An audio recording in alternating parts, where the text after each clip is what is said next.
जब जब इस संसार में बड़ी बड़ी कठिनाइयां आई है, तब तब भगवान श्री हरि इस दुनिया में अवतरित होकर संसार का उद्धार किए हैं।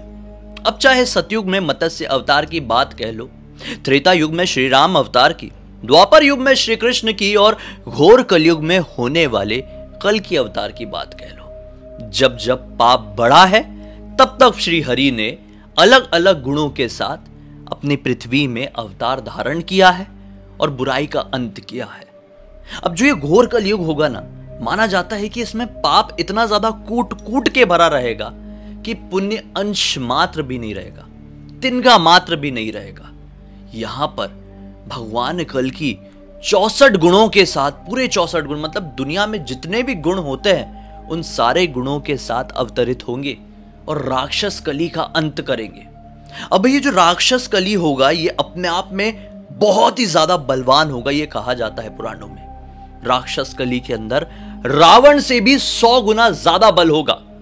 अब आप सोचिए कि रावण खुद में कितना बलवान था, अब उससे भी ज्यादा 100 गुना ज्यादा बलवान कोई राक्षस होगा तो वो कैसा होगा।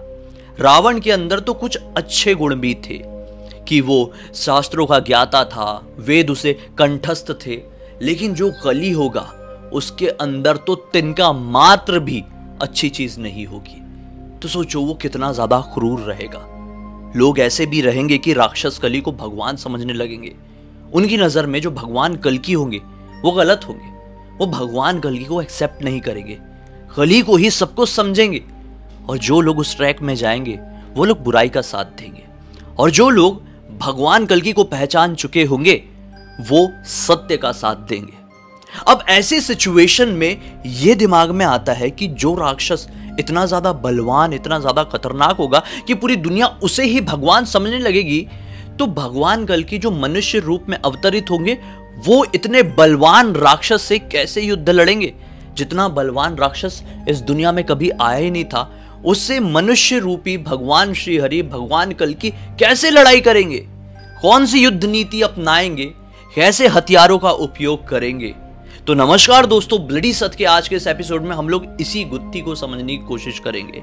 उन्हीं जिंदा प्रमाणों को जानने की कोशिश करेंगे जो कि साबित करेंगे भगवान कल्कि की ताकत किस प्रकार की होगी, किस प्रकार की उनकी युद्ध नीति होगी और वो कौन से हथियार का उपयोग करेंगे।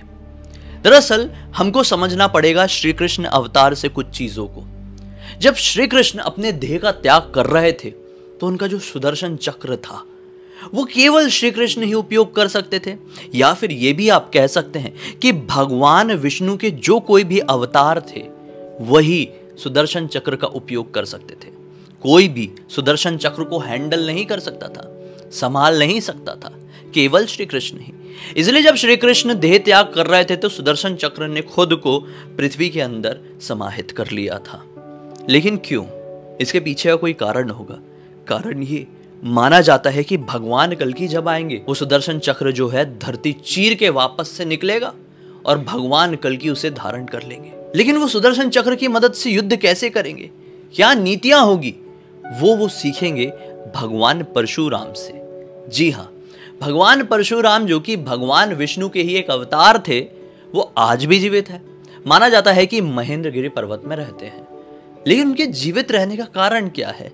यही है सबसे बड़ा कि जब कल्कि अवतार यहां पर जन्म लेंगे, पृथ्वी में जन्म लेंगे, तो भगवान परशुराम उन्हें युद्ध नीति सिखाएंगे, उन्हें शास्त्र नीति समझाएंगे, उन्हें सब कुछ सिखाएंगे। उनके गुरु होंगे। जितने भी चिरंजीवी है, अश्वत्थामा की बात कह लो, विभीषण जी की बात कह लो, वो सब की सब भगवान कल्कि का युद्ध में साथ देंगे। अब बात आती है कर्ण की तरफ। जी हाँ, कर्ण के पास कवच और कुंडल थे। आप लोगों को बहुत अच्छे से पता होगा, उसका एक्सप्लेनेशन देने की जरूरत मुझे नहीं लगता है कि आप लोगों के लिए होगी। तो कर्ण के कवच और कुंडल, जब कर्ण से भगवान इंद्र ने कवच और कुंडल ऐसे मांग लिए थे, एक अलग रूप धारण करके आए थे। आप लोगों को पता होगा, महाभारत के युद्ध के दौरान भगवान इंद्र एक ब्राह्मण रूप में आ गए थे और बोले थे कि आपके कवच और कुंडल दे दो, और कर्ण ने अपने कवच और कुंडल निकाल के उन्हें सौंप दिए थे। लेकिन ये जो कवच और कुंडल थे, भगवान इंद्र ने मतलब एक तरीके से छल से प्राप्त किए थे। छली तो था, वो अपने असली रूप में नहीं गए थे, वो ब्राह्मण रूप में गए थे और भिक्षा के रूप में उन्होंने मांगे थे। तो एक तरीके का छल था, एक धोखा था। और धोखे और छल से प्राप्त की हुई कोई भी चीज स्वर्गलोक में एंटर नहीं कर सकती थी। इसलिए माना जाता है कि भगवान इंद्र इन कवच और कुंडलों को लेकर भी स्वर्ग में नहीं जा पाए थे। तो उन्होंने इन कवच और कुंडल को एक ऐसे समुद्र के पास रख दिया जिस समुद्र में सबसे पहले सूर्य की किरण पड़ती, और वो जगह माना जाता है कि उड़ीसा के कोणार्क में स्थित है। वहां पर एक ऐसा सूर्य मंदिर है, लोगों का मानना है कि इसी सूर्य मंदिर के अंदर कर्ण के कवच और कुंडल आज भी मौजूद है। दरअसल मंदिर को आप देखेंगे तो आप ये पाएंगे कि इस मंदिर में कभी पूजा नहीं होती है। इतना विशाल, इतना भव्य मंदिर, लेकिन कभी पूजा क्यों नहीं हुई? और ये मंदिर के होने का कारण क्या है? इस मंदिर को कई बार तोड़ने की कोशिश की गई, लेकिन असमर्थ रहे। क्यों तोड़ने की कोशिश की गई इतनी बार? क्यों आज तक कोई प्रॉपरली अंदर जाके एक्सप्लोर नहीं कर पाया? क्यों पूजा नहीं होती है? भाई, इसका जवाब देते हुए बहुत सारे इतिहासकार ये कहते हैं, जो लोग शास्त्रों को समझते हैं वो लोग ये कहते हैं कि पूरी पॉसिबिलिटी है कि भगवान इंद्र कर्ण से कवच और कुंडल लेकर यहीं पर रख दिए थे। ये जो मंदिर था, मंदिर के नीचे की तरफ एक सुरंग गई हुई है जो कि काफी निचले तल में है, काफी निचले तल तक जाती है। वहां पर कर्ण के कवच और कुंडल आज भी रखे हुए हैं। और तक्षक नाग, जो कि बहुत ही ज्यादा प्रसिद्ध हैं, इनका नाम आप लोगों ने कई बार कई सारी कथाओं में सुना होगा, वो वहां पर रहकर कर्ण के कवच और कुंडल की स्वयं सुरक्षा कर रहे हैं। माना जाता है कि भगवान कल्कि जब अवतरित होंगे, सुदर्शन चक्र को धारण करेंगे, युद्ध करने जा रहे होंगे, तो वो कर्ण के इस कवच और कुंडल को भी धारण करेंगे। तभी तो ये सबसे बड़ा कारण होगा कि देखो, इस दुनिया में, इस संसार में जो कुछ भी होता है, ये कहा गया है कि सब विधि का विधान है। विधि के विधान के अनुसार ही सब कुछ होता है। और विधि का विधान ये भी था कि कर्ण अपने कवच और कुंडल का त्याग करे, उनकी मृत्यु होगी, कौरवों की हार उसी समय निश्चित हो जाएगी। अगर वो अपने कवच और कुंडल निकालते ही नहीं तो कौरव कभी नहीं हारते युद्ध में। अब उन्होंने कवच और कुंडल निकाला, उनकी मृत्यु हुई, कौरव हारे। लेकिन कवच और कुंडल स्वर्ग में क्यों नहीं जा पाया? इसके पीछे भी तो कोई विधान होगा। तो माना जाता है कि यही सबसे बड़ा कारण है कि भविष्य में एक और ऐसी सिचुएशन क्रिएट होगी जहां पर भगवान श्री हरि के अवतार की जरूरत पड़ेगी, यानी भगवान कल्कि आएंगे और वो इस कवच और कुंडल को धारण करेंगे। क्योंकि मैंने आप लोगों को बताया कि राक्षस कली इतना ज्यादा पावरफुल होगा कि उसकी युद्ध नीति एकदम नेक्स्ट टू नेक्स्ट लेवल होगी। तो इससे युद्ध करने के लिए भी भगवान कल्कि को कुछ नीतियां अपनानी पड़ेगी। आखिर वो मनुष्य रूप में आएंगे, वो स्वयं श्री हरि के रूप में, स्वयं श्री हरि नहीं आ रहे हैं, मनुष्य रूप में अवतार लेकर आ रहे हैं।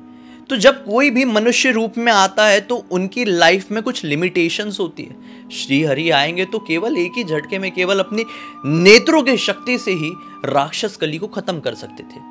लेकिन वो मनुष्य रूप में आ रहे हैं। जिस प्रकार से श्री राम आए थे तो उनकी भी कुछ लिमिटेशंस थी मनुष्य रूप में, श्री कृष्ण आए थे, उनकी भी कुछ लिमिटेशंस थी। उसी प्रकार से ये जो भगवान कल्कि आएंगे उनकी भी तो लिमिटेशंस होगी। तो उन्हीं लिमिटेशंस के दायरे में रहकर इन्हें भगवान कृष्ण का सुदर्शन चक्र धारण करना होगा। कर्ण का वो कवच और कुंडल जो कि भगवान सूर्य के शक्ति से कर्ण को प्राप्त हुआ था, वो स्वयं भगवान कल्कि धारण करेंगे। और इतना ही नहीं, एक तीसरी चीज भी है, और वो है भगवान श्री कृष्ण का जीवित दिल। जी हाँ दोस्तों, माना जाता है कि जब श्री कृष्ण की देह त्याग उन्होंने कर दिए थे, तब उनका जो अंतिम संस्कार हुआ था अर्जुन और पांडवों ने किए थे, तो उनका पूरा देह तो जल गया था, लेकिन उनका दिल जला नहीं था। वो धड़क रहा था, उसमें कंपन हो रही थी। अर्जुन ने उस दिल को समुद्र में प्रवाहित कर दिया और आज भी वो दिल मौजूद है। माना जाता है कि जगन्नाथपुरी में भगवान जगन्नाथ की जो मूर्ति है उसके अंदर ये ब्रह्म पदार्थ नाम से जाना जाता है। जी हाँ, और हर 12 साल में इस ब्रह्म पदार्थ को एक मूर्ति से दूसरी मूर्ति में ट्रांसफर किया जाता है। माना जाता है कि इस ब्रह्म पदार्थ में इतनी ज्यादा शक्ति है, इतनी असीमित शक्ति है कि कोई भी इसे एक बार अपनी खुली आंखों से देख भी लेना, मैं एक आम इंसान की बात कर रहा हूं, उसके तुरंत ही चिथड़े चिथड़े उड़ जाएंगे। वो इतना ज्यादा पावरफुल है कि उसे जब एक मूर्ति से दूसरी मूर्ति में ट्रांसफर किया जाता है ना, तो पूरी शहर की लाइट्स ऑफ कर दी जाती है।